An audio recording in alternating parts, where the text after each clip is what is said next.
5 August সব পক্ষের উপস্থিতিতে আনুষ্ঠানিক জুলাই ঘোষণাপত্র প্রকাশ, সাংবিধানিক রূপ দেওয়ার ঘোষণা ক্রিয়া উপদেষ্টার।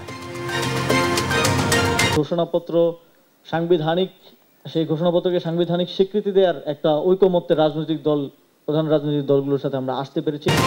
জুলাই সনদের ভিত্তিতেই জাতীয় নির্বাচন চায় এনসিপি, জানালেন নাহিদ ইসলাম। নতুন বাংলাদেশের ইশতেহার ঘোষণা আজ। রায়ের বাজার বুদ্ধিজীবী কবরস্থানে থাকা 114টি মরদেহ শনাক্তের প্রক্রিয়া চলছে, ডিএনএ পরীক্ষার পর পরিবারকে হস্তান্তর। নির্বাচিত সরকার ছাড়া সংবিধান পরিবর্তন হয় না বলছে বিএনপি, নতুন নতুন তথ্য দিয়ে গণতন্ত্রে উত্তরণে বাধাগ্রস্তের অভিযোগ। জুলাই গণহত্যা মামলায় শেখ হাসিনার বিরুদ্ধে সাক্ষ্য গ্রহণ আজ, প্রথমে সাক্ষ্য দেবেন জুলাই আহতরা, হতে পারে সরাসরি সম্প্রচার। আওয়ামী লীগের গোপন প্রশিক্ষণের ঘটনায় 22 জন গ্রেপ্তার, জানালো ডিএমপি। রোববারের বিভিন্ন কর্মসূচি ঘিরে কঠোর নিরাপত্তা। এবং টাঙ্গাইলে পুকুরে ঘাট তৈরিতে অনিয়ম, যে পুকুরেই পানি নেই তৈরি করা হয়েছে সেখানেও সরকারি টাকা আত্মসাতের অভিযোগ। দেখছিলেন শিরোনাম সংবাদ সকালের সঙ্গে আছি আমি স্নিগ্ধা খান। এবার বিস্তারিত। আগামী 5 আগস্ট বিকেল 5টায় গণ অভ্যুত্থানের সব পক্ষের উপস্থিতিতে জাতির সামনে উপস্থাপন করা হবে জুলাই ঘোষণাপত্র। শনিবার দুপুরে নিজের ভেরিফাইড ফেসবুক পেজে এক পোস্টে বিষয়টি তুলে ধরেন প্রধান উপদেষ্টার প্রেস সচিব শফিকুল আলম। এদিকে তথ্য ও সম্প্রচার উপদেষ্টা মাহফুজ আলম জানিয়েছেন, ঘোষণাপত্রের মাধ্যমে জুলাই আন্দোলনের প্রেক্ষাপট ও ভবিষ্যৎ ফুটে উঠবে। মাহবুব তামিমের প্রতিবেদন। 24 জুলাই আগস্ট কোটা সংস্কারের আন্দোলন তীব্র গণঅভ্যুত্থানের রূপ নিয়ে বদলে দেয় ভূখণ্ডের ইতিহাস। জীবন বাজি রেখে লড়ে যায় ছাত্র জনতা। দেশ ছেড়ে পালাতে বাধ্য হন তৎকালীন প্রধানমন্ত্রী শেখ হাসিনা। অবসান ঘটে দীর্ঘ 1.5 দশকের স্বৈরশাসনের। গণঅভ্যুত্থানের মাধ্যমে এসেছে নতুন সরকার। রক্তঝরা এ গণঅভ্যুত্থানের 1 বছর হতে চলল প্রায়। এ সময় বারবার দাবি উঠলেও সরকারের পক্ষ থেকে প্রকাশ করা হয়নি জুলাই ঘোষণাপত্র। অবশেষে দীর্ঘ প্রতীক্ষার অবসান ঘটতে যাচ্ছে। আগামী 5 আগস্ট বিকেল 5টায় জাতির সামনে উপস্থাপন করা হবে জুলাই ঘোষণাপত্র। শনিবার প্রধান উপদেষ্টার প্রেস সচিব শফিকুল আলম ফেসবুক পোস্টে এ তথ্য নিশ্চিত করেন। গণঅভ্যুত্থানে জনগণের যে প্রত্যাশা ছিল তারই দালিলিক প্রমাণ হিসেবে থাকবে এ ঘোষণাপত্র, জানালেন তথ্য ও সম্প্রচার উপদেষ্টা মাহফুজ আলম। কেন্দ্রীয় শহীদ মিনারে জুলাই পুনর্জাগরণ র্যালি শেষে একথা বলেন তিনি। 5 আগস্টে বা এর আগেও হয়তো জুলাই ঘোষণাপত্র ঘোষিত হতে যাচ্ছে। 5 আগস্টে বসে আমরা যে আকাঙ্ক্ষা নিয়ে বাংলাদেশকে চেয়েছিলাম, ওই আকাঙ্ক্ষার একটা পেপার ওয়ার্ক আমাদের থাকা দরকার, একটা দালিলিক প্রমাণ থাকা দরকার। সেই দালিলিক প্রমাণটা হচ্ছে জুলাই ঘোষণাপত্র। এবং জুলাই ঘোষণাপত্রে ওই আমাদের যে আকাঙ্ক্ষাটা ছিল, আমাদের যে তীব্র যে একটা আকাঙ্ক্ষা ছিল যে বাংলাদেশ পরিবর্তিত হবে, সেটার একটা রূপকল্প জুলাই ঘোষণাপত্রে থাকবে। তবে জুলাই ঘোষণাপত্রের রাজনৈতিক দলগুলোর স্বাক্ষর থাকবে কিনা তা নিশ্চিত নন মাহফুজ আলম। আর জুলাই সনদ ও জুলাই ঘোষণাপত্র দুটো আলাদা উল্লেখ করে তিনি বলেন, রাজনৈতিক ঐকমত্যের ভিত্তিতে দ্রুতই জুলাই সনদ ঘোষণা করা হবে। কোন দল কি বিষয়ে একমত হয়েছে, কোন দল কি বিষয়ে একমত হয় নাই, সেটার ভিত্তিতে একটা কমন ডকুমেন্ট প্রস্তুতি চলছে। মাহবুব তামিম, দেশ টিভি, ঢাকা। জুলাই সনদের শুধু রাজনৈতিক নয়, সাংবিধানিক রূপ দেওয়া হবে বলে জানিয়েছেন স্থানীয় সরকার উপদেষ্টা আসিফ মাহমুদ সজীব ভুইয়া। বৈষম্য বিরোধী ছাত্র আন্দোলন আয়োজিত আলোচনায় এই কথা বলেন তিনি। আলোচনায় দ্রুত গণকবরে থাকা শহীদদের পরিচয় শনাক্তের দাবি জানান জুলাইয়ের শহীদ পরিবারের সদস্যরা। ইউসুফ ভুইয়া রিপোর্ট। শনিবার জাতীয় চিত্রাশালয়ে বৈষম্য বিরোধী ছাত্র আন্দোলনের উদ্যোগে রিবার্লিং দ্য নেশন বাংলাদেশ 2.0 শীর্ষক সভায় হয় 5 প্যানেলের বিশেষ আলোচনা। এতে অংশ নেন অন্তর্বর্তী সরকারের স্থানীয় সরকার উপদেষ্টা, শহীদ পরিবারের সদস্য এবং রাজনৈতিক দলের নেতারা।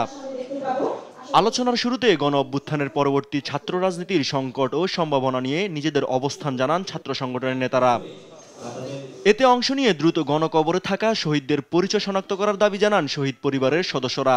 আপনারা রক্তের উপরে দাঁড়িয়ে কেন আজ 1 বছর হয়ে গেছে, 1 বছরের উপরে হয়ে গেছে, আমাদের ভাইদের কবরগুলো কেন শনাক্ত করলেন না? 18 জুলাই আমার ভাই মারা গেছে। তৃতীয় ধাপের আলোচনায় নির্বাচনের আগে দ্রুত বিচারের তাগিদ দেন আলোচকরা। নির্বাচনের জন্য তো ওরা শহীদ হয় নাই, আহত হয় নাই। আমাদের চাওয়া আগে বিচার হোক, সংস্কার হোক, তারপরে নির্বাচন হোক।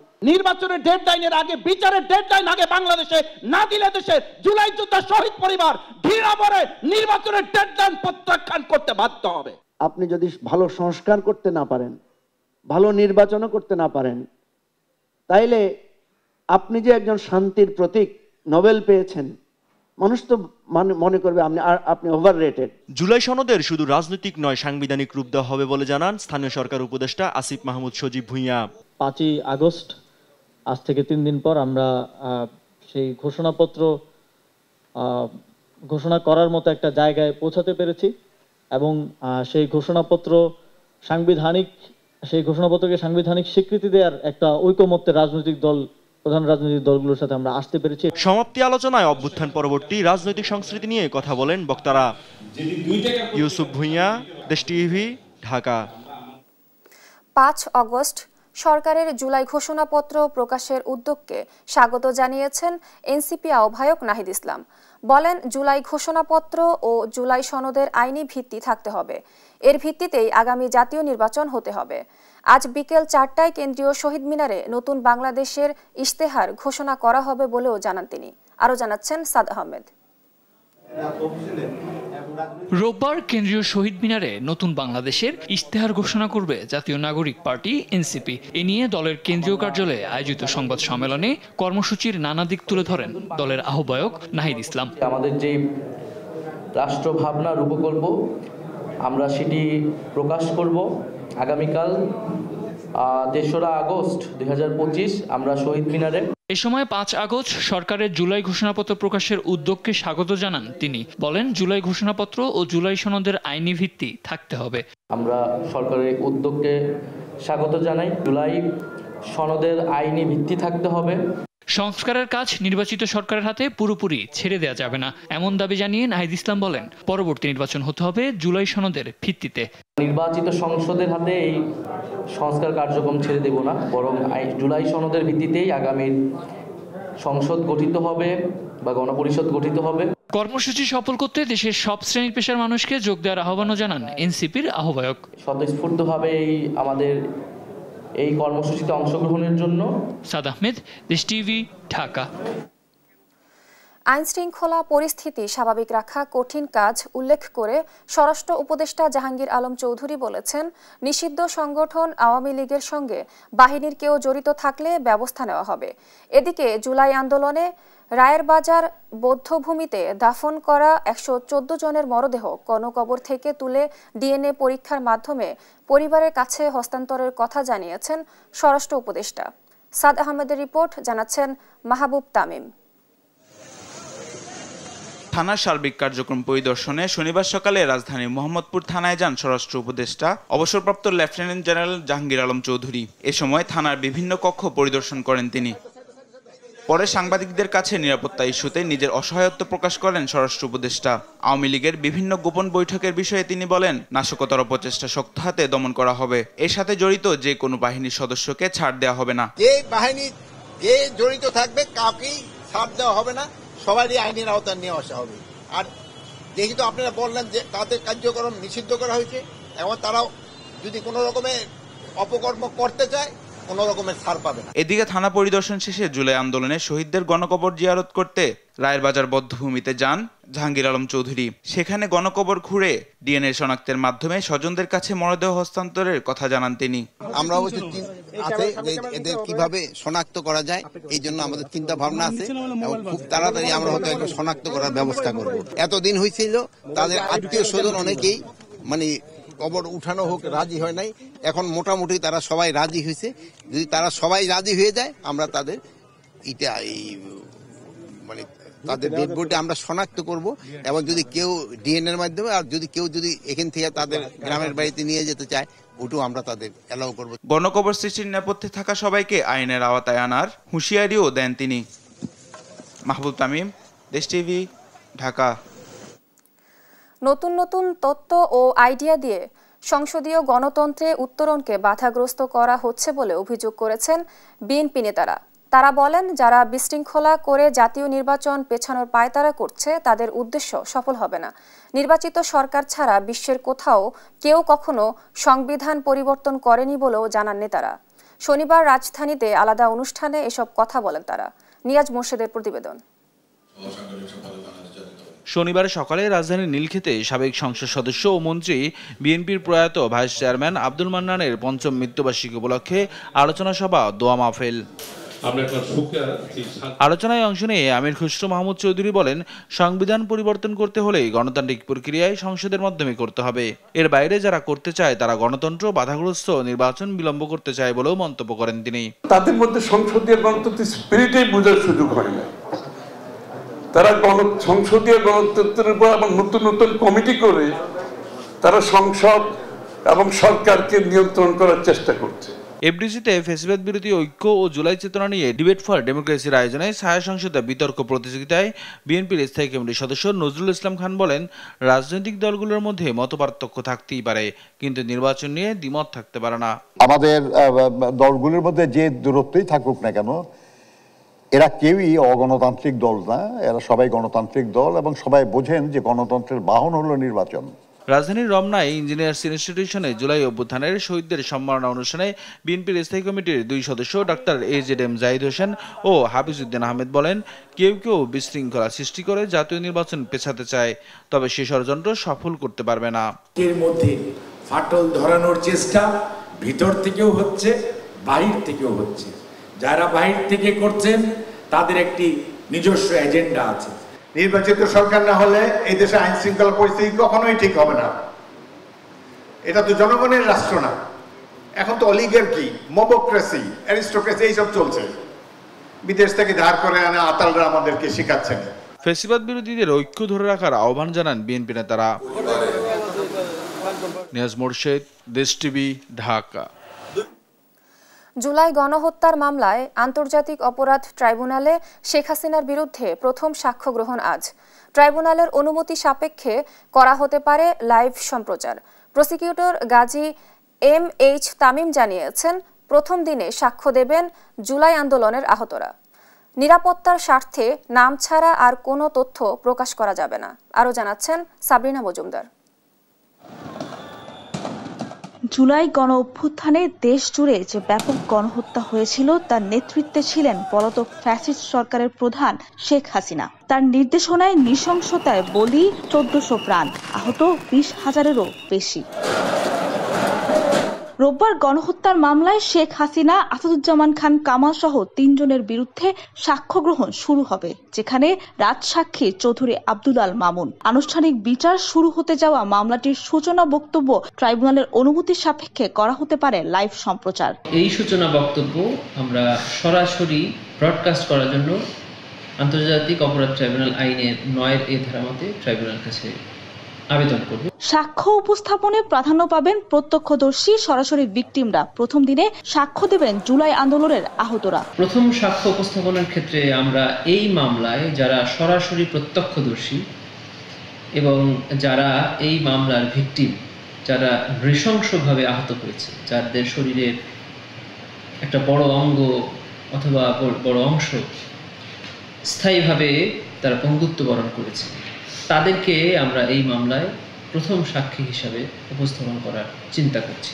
তবে সাক্ষ্যের সুরক্ষা ও নিরাপত্তার স্বার্থে নাম ছাড়া কোনো কিছু প্রকাশ করা যাবে না। আন্তর্জাতিক অপরাধ ট্রাইব্যুনাল আইনের অধীনে যে বিধি প্রণয়ন করা হয়েছে, সেই বিধির 14 এবং 18 বিধিতে বলা আছে যে সাক্ষী সুরক্ষা এবং সাক্ষীর নিরাপত্তার স্বার্থে তার নাম ছাড়া অন্য কোনো কিছু প্রচার বা প্রকাশ করতে পারবে না। সেটা প্রসিকিউশনও পারবে না, ডিফেন্সও পারবে না এবং ইনভেস্টিগেশন এজেন্সিও পারবে না।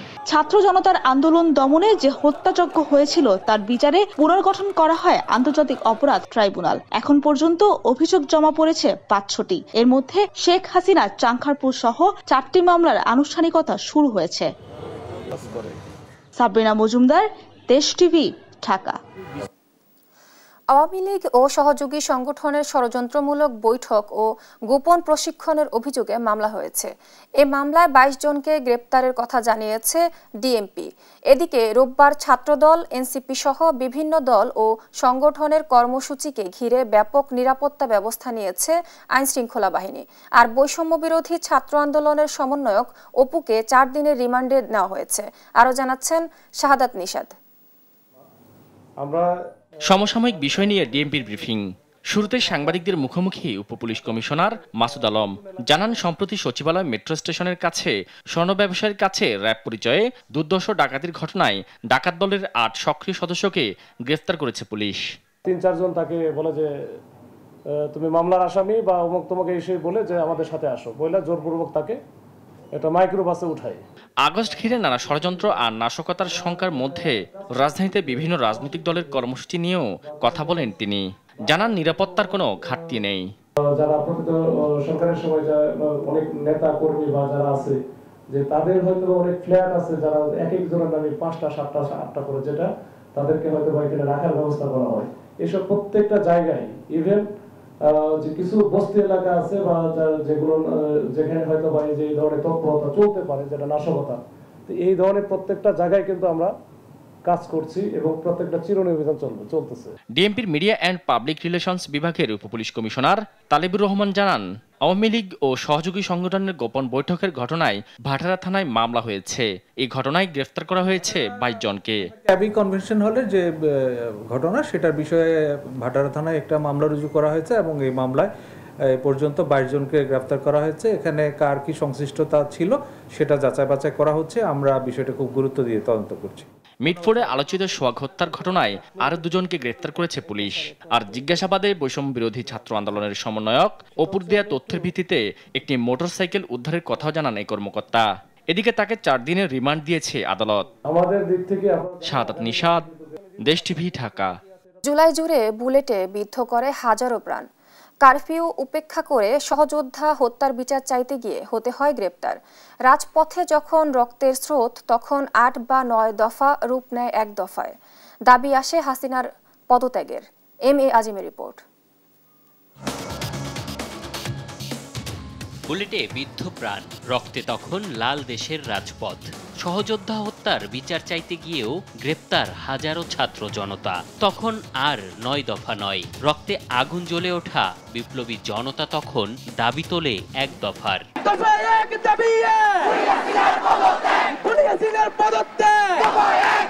24-এর 4 আগস্ট কেন্দ্রীয় শহীদ মিনার প্রাঙ্গণে জড়ো হয় লাখো ছাত্র জনতা। তখন বৈষম্যবিরোধী ছাত্র আন্দোলনের সমন্বয়ক নাহিদ ইসলাম ঘোষণা করেন 1 দফা।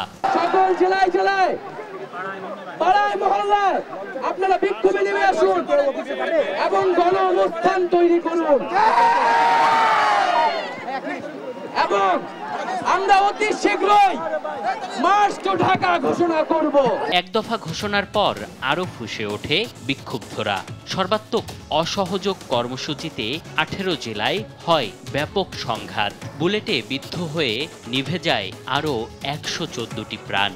আওয়ামী লীগ, ছাত্রলীগ, যুবলীগের সন্ত্রাসীরা গুলি করে কুপিয়ে প্রায় 30-এর অধিক শিক্ষার ছাত্র জনতাকে হত্যা করেছে এবং দিন শেষ হতে হতে এই সংখ্যাটা কোথায় গিয়ে দাঁড়ায় আমরা জানি না। এরই প্রেক্ষিতে আমরা একটি সিদ্ধান্ত নিয়েছি, আমাদের একটি জরুরি সিদ্ধান্ত মোতাবেক আমাদের যে 6 তারিখের যেই লং মার্চ টু ঢাকা কর্মসূচি ছিল সেটিকে আমরা একদিন এগিয়ে নিয়ে এসেছি, অর্থাৎ আগামীকাল 5ই আগস্ট সারা দেশের মুক্তিকামী জনতাকে ঢাকার উদ্দেশ্যে রওনা হওয়ার জন্য আমরা আহ্বান জানাচ্ছি। ঢাকাশে গণভবন অভিমুখী লং মার্চ কর্মসূচির প্রধানমন্ত্রী শেখ হাসিনা আজ রাষ্ট্রপতির কাছে পদত্যাগপত্র জমা দিয়েছেন এবং আমি তা গ্রহণ করেছি। 5 আগস্ট পদত্যাগ করে পালিয়ে যায় স্বৈরাচার হাসিনা। রাজধানীর বুকে কোটি মানুষ মাতে বিজয় উল্লাসে। MA আজিম, দেশ টিভি, ঢাকা। মার্কিন প্রশাসন 20% শুল্ক নির্ধারণ করায় আত্মতৃপ্তির সুযোগ নেই। তা আরও কমিয়ে আনতে আলোচনা চালিয়ে নিতে হবে বলে মনে করেন বিজিএমইএ সভাপতি মাহমুদ হাসান খান। প্রতিযোগী দেশগুলোর সঙ্গে শুল্ক সামঞ্জস্যপূর্ণ হওয়ায় সরকারকে ধন্যবাদও জানান তিনি। এদিকে যুক্তরাষ্ট্রের সঙ্গে বাণিজ্য চুক্তিতে দেশের স্বার্থ বিসর্জনের সুযোগ নেই বলে জানিয়েছেন বাণিজ্য উপদেষ্টা শেখ বশিরউদ্দিন। আলিমুজ্জামান সাফওয়ানের রিপোর্ট। যুক্তরাষ্ট্র ও বাংলাদেশের পারস্পরিক আলোচনা ও দর কষাকষি শেষে অতিরিক্ত 20% শুল্ক নির্ধারণ করেছে ট্রাম্প প্রশাসন।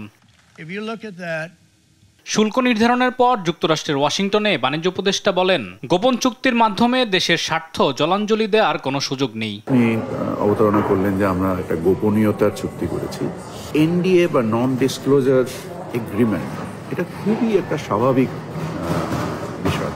এর মাধ্যমে দেশের স্বার্থ ক্ষতিগ্রস্ত করার কোনো উপাদান থাকলে আমরা সেই চুক্তিতে উপনীত হব না, এটাই তো স্বাভাবিক। এ নিয়ে শনিবার দুপুরে বিজিএমই ভবনে সংবাদ সম্মেলন করেন সংগঠনের সভাপতি হাসান মাহমুদ খান। বলেন 20% শুল্ক হারে আত্মতৃপ্তির সুযোগ নেই, তা আরও কমিয়ে আনতে সরকারকে আলোচনা চালিয়ে যেতে হবে। ভিয়েতনাম, চীন, পাকিস্তান তারা কিন্তু এই ট্যারিফের পার্সেন্টেজ নিয়ে বসে থাকবে না।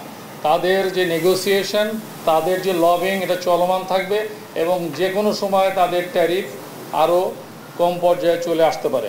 সো আমরা এখানে বলতে চাই যে এখানে আত্মতুষ্টির কোনো সুযোগ নাই। প্রতিযোগী দেশগুলোর সঙ্গে শুল্ক সামঞ্জস্যপূর্ণ হওয়ায় সরকারকে ধন্যবাদ জানান তিনি। বলেন, পোশাক তৈরিতে মার্কিন কাঁচামাল ব্যবহার করলে আরও কিছুটা শুল্ক সুবিধা পাওয়া সম্ভব। যে কোনো পণ্য যুক্তরাষ্ট্রে রপ্তানি করলে তার কন্টেন্ট যদি 20% অ্যান্ড অ্যাবাভ হয়, মেড ইন ইউএসএ, সেই অংশটুক ট্যারিফ শূন্য থাকবে। অর্থাৎ আমাদের ট্যারিফ যে 20% আছে, আমরা যদি ইউএসএতে কোনো প্রোডাক্ট রপ্তানি করি, তার 50% যদি ইউএস কন্টেন্ট থাকে, তাহলে ওই 50%-এর উপরে এই 20% আরোপিত হবে না। আলিমুজ্জামান সাফওয়ান, দেশ টিভি, ঢাকা। সরকারি অর্থায়নে খাল, পুকুর উন্নয়ন প্রকল্পে তৈরি করা হচ্ছে ঘাট, কিন্তু বাস্তবে এসব ঘাটলার অবস্থান নিয়ে উঠেছে প্রশ্ন। কোথাও ঘাট হয়েছে এমন জায়গায় যেখানে পুকুরেই নেই পানি, কোথাও আবার ঢাল ঠিক নেই, ব্যবহারের উপযোগী নয় পুকুর। সরকারি টাকা আত্মসাতের অভিযোগ স্থানীয়দের।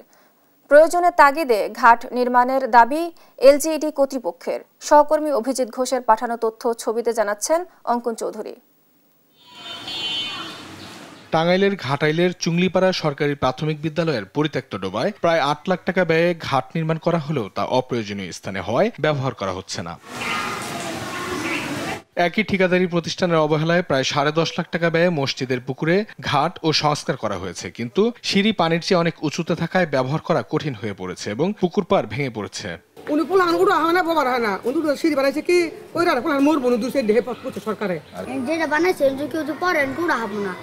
খেলাধুলা করতে পারবো না, আরো বাচ্চা আশেপাশে যে ছোট ছোট বাচ্চাগুলো আছে যে মারা যাবো। তাহলে একটা পুকুরে যদি 2টা ঘাট থাকে, তাহলে এই ঘাটটা যদি অন্য পুকুরে দিত, তাহলে তো অন্য মানুষ উপকার পাইতো। বেশি উঁচু হয়ে গেছে, মুরব্বী মানে সহ্য করবার দেয়, পিছিলা পড়ে যাবো। এইটা কাজে লাগার মতো অবস্থা তার করে নাই, আপনারা দেখতেছেন না। যেমন জিনিসটা মনে করেন এই যে জায়গায়, এই জায়গায় বসে গোসল করতে পারবো কেউ। বিদ্যালয়ের প্রধান শিক্ষক জানিয়েছেন, ঘাটলা নির্মাণ না করে জায়গাটি ভরাট করা হলে তা বিদ্যালয়ের নানা কাজে ব্যবহার করা যেত। ঘাটটা আমাদের আসলে কোনো কাজে আসতেছে না, কারণ ওখানে আশেপাশের সব বাড়ির ময়লা আবর্জনা ফেলে, তারপরে ময়লা পানির লাইন দেওয়া আছে, এটা কোনো কাজে আসে না। আসলে ওই পুকুরটা যদি আমাদের ভরাট করে দিত, তাহলে আমাদের অনেক উপকারে আসতো। প্রকল্পে 9/6 নয়, বরং প্রয়োজনের কারণে ঘাট নির্মাণ করা হয়েছে বলে জানান এলজিডির এই কর্মকর্তা। তদবিরের ফলে আসলে এটা হয়েছে, আমরা তো আসলে সদ্যোগে একটা ঘাট নির্মাণ করতে পারি না। যেখানে প্রয়োজন ছিল সেখানেই হয়েছে। যে ঘাটলাটার কথা বলছেন, সেই ঘাটলাটা পাশের মসজিদ আছে, একটা স্কুল আছে, তাদের আবেদনের প্রেক্ষিতে ঘাটলাটা করা হয়েছে। অপ্রয়োজনীয় ঘাট নির্মাণে সরকারের অপচয় ও দুর্নীতি তদন্ত করে সংশ্লিষ্টদের বিরুদ্ধে ব্যবস্থা গ্রহণের দাবি সচেতন মহলের। অঙ্কন চৌধুরী, নিউজ ডেস্ক, দেশ টিভি।